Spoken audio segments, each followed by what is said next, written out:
अस्सलाम वालेकुम Pakistan and good morning Pakistan. कैसे हैं आप लोग? और मैं देती हूँ दुआ, खुश रहें, आबाद रहें, अपनों के साथ रहें, एक दूसरे का ख्याल रखें और ख़ास तौर पे अपने वालिदैन का, जो अल्लाह पाक का बहुत ही कीमती तोहफ़ा है। इस दुआ के साथ मैं अपने morning show good morning with सभी का आगाज़ करती हूँ, क्योंकि मैं हूँ आपकी दोस्त होस्ट सभी। और नाज़रीन, अक्सर मैं इधर आ जाऊँ, यहाँ के नाज़रीन के पास आ जाते हैं। जी, हम आपके पास आ गए।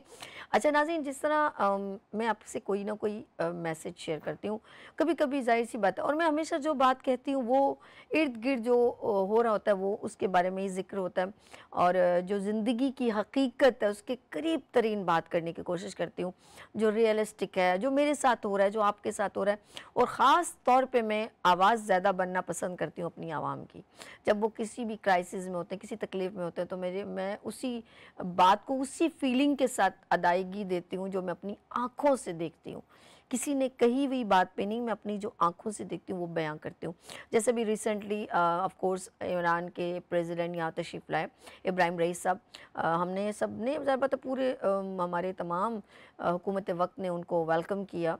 और लेकिन इसकी वजह से मैंने जिस तरह कहा था कि पूरी जो रोड ब्लॉक हो गए थे, सब कुछ था।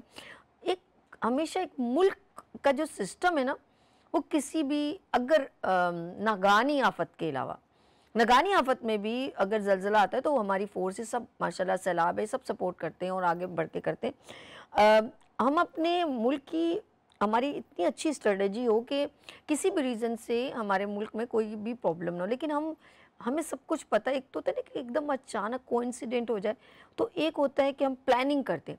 यार ये प्लानिंग इतनी बकवास थी, बुरा मत मनाइएगा, इतनी मतलब ये थी कि जिससे आप अपने मुल्क की आवाम को बहुत डिस्टर्ब कर दिया था।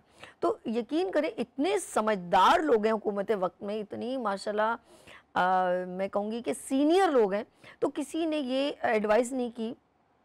एक चीज़ अवेलेबल ना हो तो हम कहते हैं यार ये तो हमारे मुल्क में अवेलेबल नहीं है, तो इनको तो नहीं है, तो इस वजह से ये हुआ है। लेकिन आपके पास ईच एंड एवरीथिंग अवेलेबल है, आपने पूरे शहर को डिस्टर्ब कर दिया।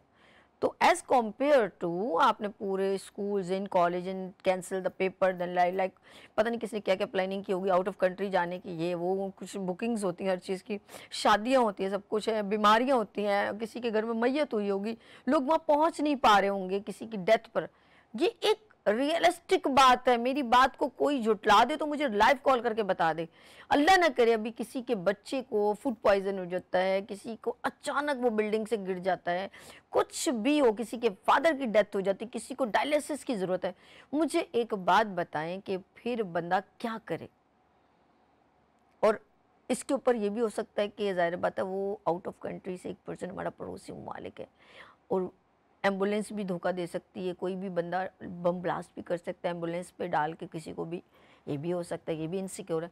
तो बेहतरीन सिक्योरिटी, आवाम भी सेफ़ और वो मेहमान भी सेफ़, हमारे मुल्क का नाम और वक़ार भी सेफ़।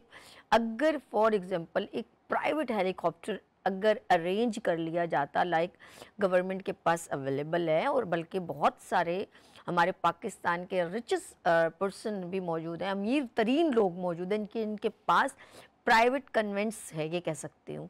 तो देन आपने एज़ कम्पेयर टू पूरे मुल्क में डिस्टर्बेंस पैदा करने या शहर में डिस्टर्बेंस पैदा करने से बेहतर ये था कि उनको डायरेक्ट एयरपोर्ट से, हेलीकॉप्टर से जो आप लेके जाते जिस जगह पे आपने ऑफ कोर्स उसमें लाहौर का जो है गवर्नर हाउस है, कराची का है, तो डायरेक्ट वहाँ आप लैंड करो। अगर नहीं है तो वो सिस्टम बनाएं आप लोग प्लीज़, एज़ कम्पेयर टू कि आप जो चीज़ आपने पूरे शहर को डिस्टर्ब किया। इस तरह तो हमारे मुल्क में अगर कोई लोग आना चाहे तो क्या मतलब पूरे मुल्क को, शहर को बंद करेंगे?